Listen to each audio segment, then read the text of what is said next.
Appreciate it. Thanks everyone for coming. As he mentioned, Paul Ritchie, I'm the Chief Operating Officer of Ausperity. We are a Calgary, Alberta-based company with offices in Houston as well. And what I'm going to walk you through here is just a general overview of what we do in the industrial space, specifically in oil and gas, to work around the ESG mandates that are out there, but from a visual perspective with visual artificial intelligence. So our sensor, our IoT sensor, is a video camera. It's an industrial IP video camera. It can be any ONVIF compliant industrial IP video camera. All we need to put out at the edge is a simple edge device that's part of our processing, which I'll get into. But what you get from visual artificial intelligence is very intuitive, it's very accurate, it's very insightful, and it provides information for real-time management by exception. So it's proactive versus reactive. Looking and analyzing data that's happened, we're telling you what's happening from our perspective. We know we are not the only IoT device out there. What we do is collaborate great with other sensors, other systems as we work through this. We'll provide the visual side of things and alert and manage those exceptions, where a SCADA system or a process control system may analyze the zeros and ones, the vibration, the temperatures. We're analyzing what's physically occurring on that asset. So how does it work?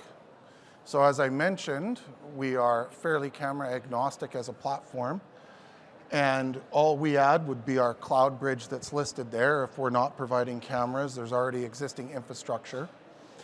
And what that cloud bridge is actually part of the initial analysis of it.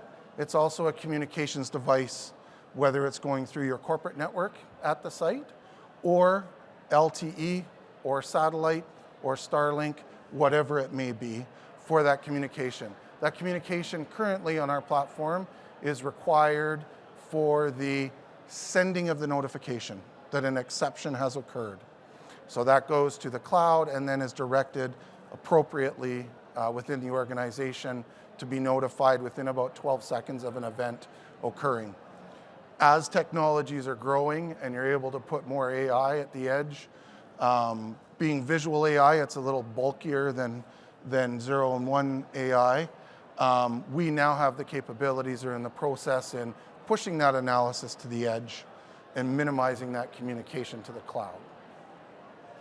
So an event occurs on a site, visually seen by the camera, it communicates to that edge device something has happened. The edge device says, I'm 60% certain that what has just happened is something they want to know about.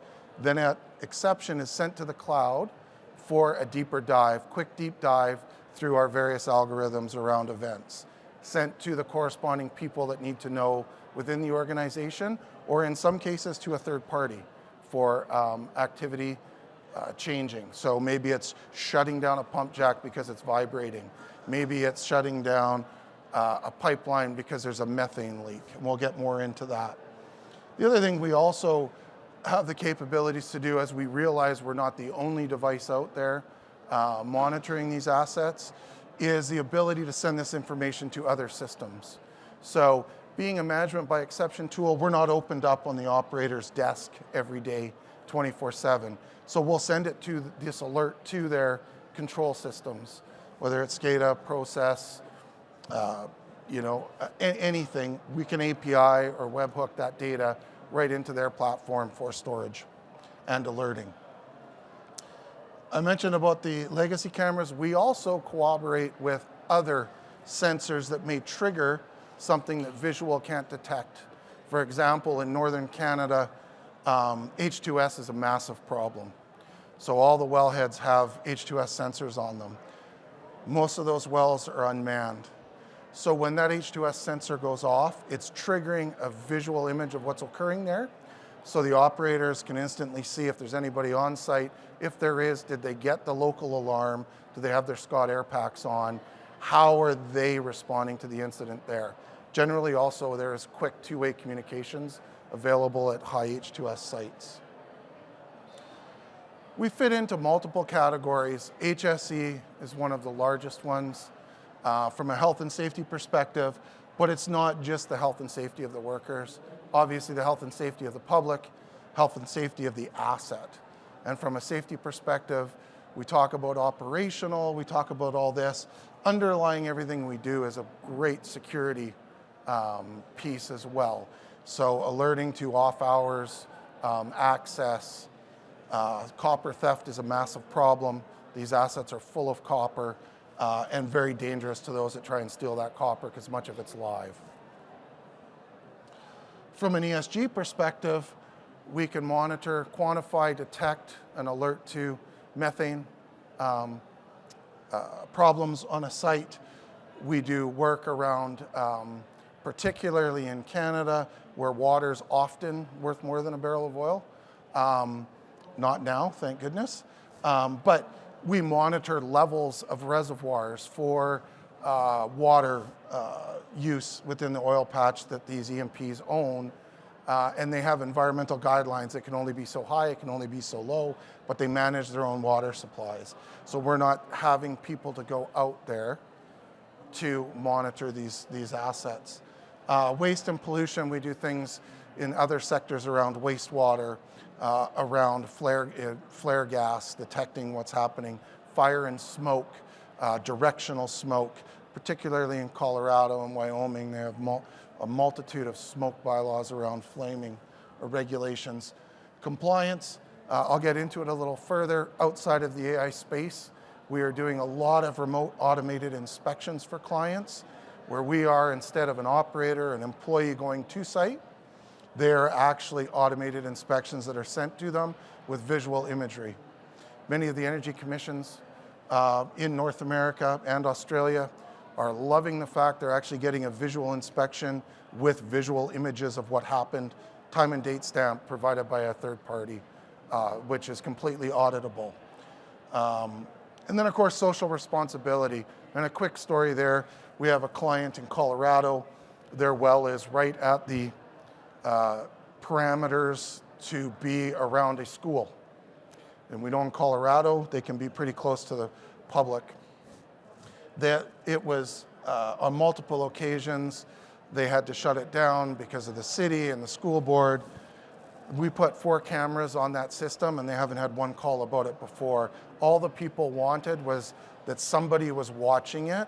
What they don't know is AI is watching it. So from their perspective, it was a huge public plus for them to be able to put our cameras and not have a person there all the time. So we've gone through some of these. We've touched on the health and safety. We've touched on environmental. From an operational efficiency standpoint, we talked about visual inspections. We haven't talked about things like actually managing these assets. So a SCADA alarm goes off, process alarm goes off. What is the normal thing? Someone hops in a truck, in West Texas drives 5 miles, in northern Canada drives 55 kilometers to a site in terrible weather conditions to get out there and the alarm shut itself off, if the problem's corrected itself, or it's a major enough event that they should have remotely shut down something if they had the ability to. What we're doing is detecting these or cooperating with other sensors and actually giving them a live view of what's happening so they can determine it. Quick story, we had a client who had multiple wells that the pump jacks consistently had vibration problems in the morning. By the time they got to them, the vibrations had stopped. We didn't put our platform, our system on there for that reason. What they determined was there was 2 months a year that ice would build up on the rod. And every day they drive out there to make sure everything was okay. When they got our platform, the SCADA system was saying there's ice on the rod, or saying it's vibrating. They could go to our system and see the ice. 40 minutes later, when the sun came around, it was melting that ice and the vibration was gone. What they couldn't determine was what was causing that vibration. So they eliminated the need to go out there every day to find out. We do a lot on the operational side around vehicles in the midstream and downstream space, whether it be providing and alerting to safety hazards at downstream terminals and transfer points. From the midstream space, unattended deposit zones into the pipeline from truck to pipe or train to pipe, where there aren't company men out there watching it.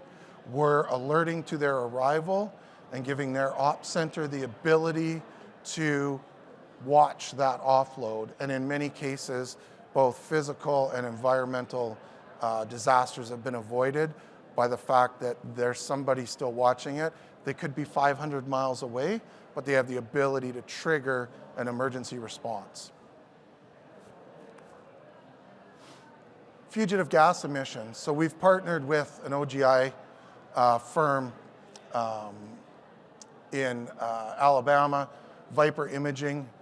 We think it's the best methane detection that we've seen in the world from a visual perspective.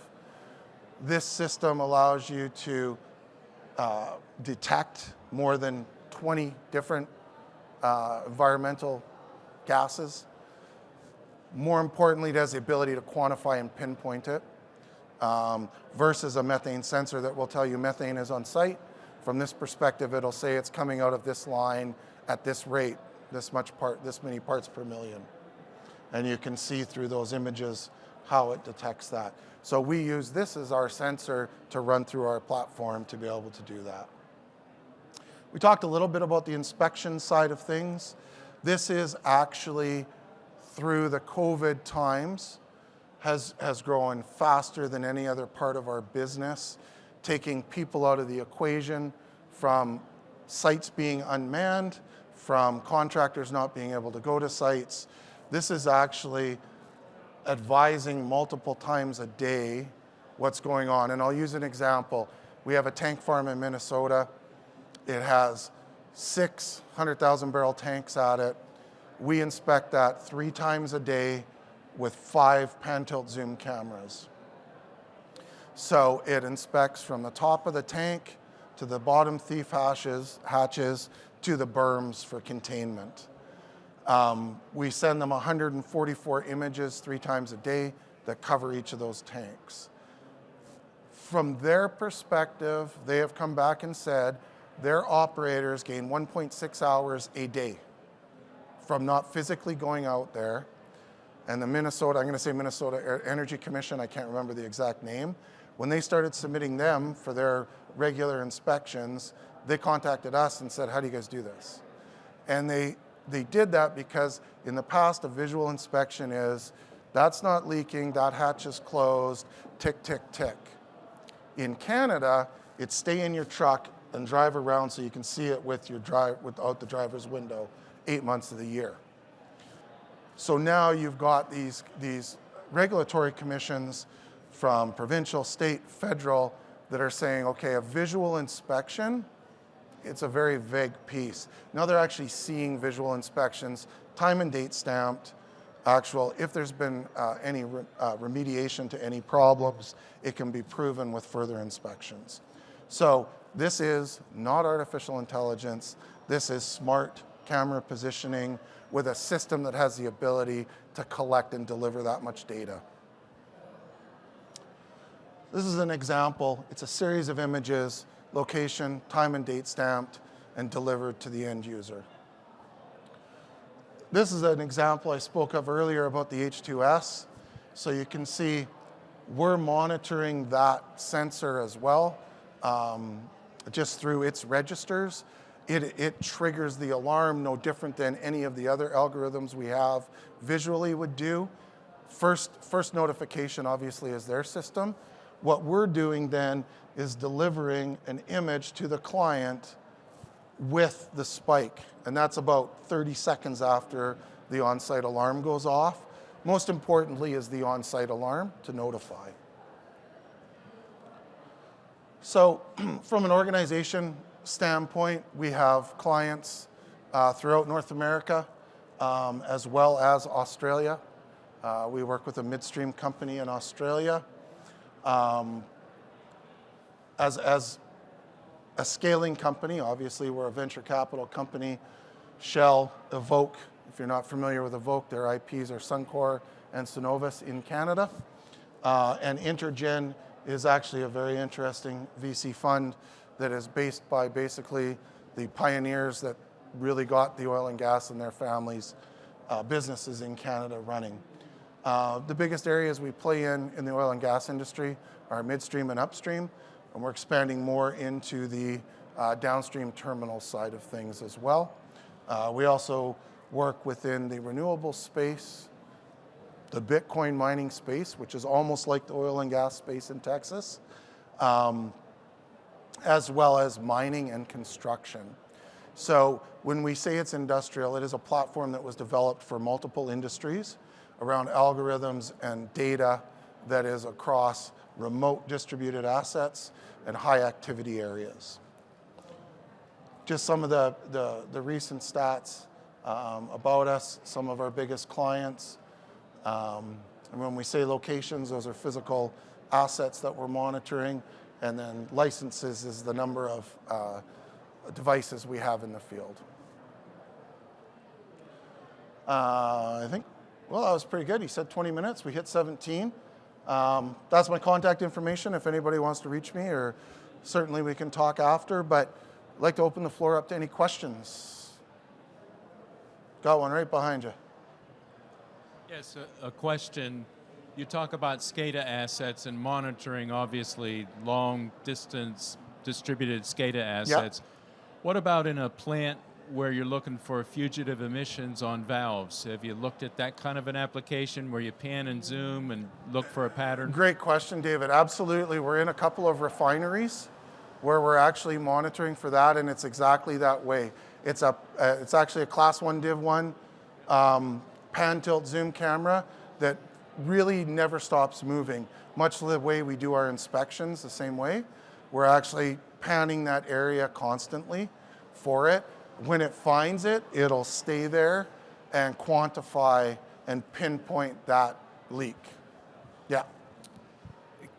Can you describe some of the unexpected applications or outcomes, some interesting outcomes that have been economically significant that have happened in the course of the company's history? That we didn't do before, we were asked? No, I know what you're saying. Prime example. I'm going to probably cut down my own country here. Canada's extremely liberal and environmentally sensitive. And one of the things in northern Canada is every spring the caribou run right through Chevron's assets in the Duvernay, right through the middle of it. So in the past, they'd employ 15 summer students, give them a truck, tell them to go out there and sit out there all day and count the caribou. Finally realized after 5 years, the caribou hadn't gone through there 5 years, and came to us and said, can we strategically put up cameras and actually detect caribou, but then have proof that nothing is coming through there so we can stop it? We did that for 2 years, and not one caribou went through there. And that was the only caribou and wolves. Wolves were because they're dangerous to the employees, and they generally follow caribou for the ones that fall for dinner. So we did that. They introduced that to both the provincial and federal governments, and actually they said, okay, well, the caribou migration has moved 5 years ago. I don't know if they found where they go yet, but that was unique. Another unique one is around, we have the ability to count and understand activities, people, vehicles, things like that. So when you go look at a turnaround and you have multiple muster points, actually, we can build an analytic circle around that muster point and say, right now there's 73 people in there, there's 110 there, there's 1,000 there, and if somebody steps out of that muster point, now there's 72. So you have a little more captive control over those important areas like that. I mean, muster points are there for survival. So we're doing that. We actually are working with Irving Oil on the eastern coast of Canada around some turnarounds in that. So just sort of come out of it. They have the systems. What else can you do? And then we can apply those things. Any other questions? When I mentioned, sorry, intelligent? So that's where the artificial intelligence comes in. So our algorithms are all based around visual activities. So that's the intelligent side of it. So it's not just a CCTV system that 10 people stare at. It's not live to the client unless they play live. We're saying right now at this particular location, you want to know when this happens, it's happening. A truck is there, the smoke's blowing the wrong way. So we're taking pictures, imagery of what's happening. That's the intelligence, is the artificial intelligence behind it.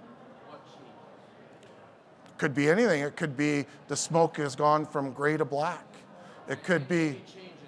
For example, if 1% of picture changed, you'll send the picture. Yeah, Something we're not happened. analyzing. So that's a good question. We're not analyzing by pixel changes. We're analyzing by video change live. So there's two different ways to analyze things. So when we train an algorithm, if they want to know when this particular type of green truck comes onto the site, it is trained to detect that by those trucks. We're not saying when this amount of space or this many pixels change, that's notify them on it. It's specific to an event. Yep.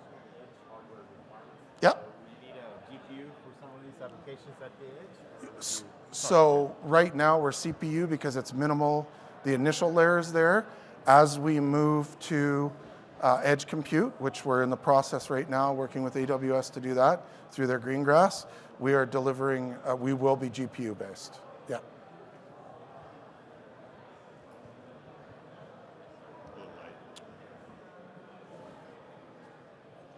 And we've talked to AGORA before. Yeah, I know. It's not big enough. So we have a 4 terabyte, minimum 4 terabyte drive as an NVR, and then a minimum of 4 terabytes for our own processing.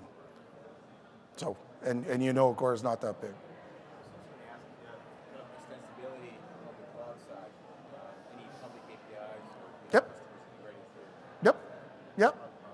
Yep. APIs, webhooks, absolutely. Everything's there. We didn't, but we can talk about it after, for sure. Yep. Yep. And if Bitcoin mining reducing carbon flares is renewables, we are all over that. Question, I noticed your partner list. Are any of those exclusive arrangements? How open are you to new partnerships? We're always wide open.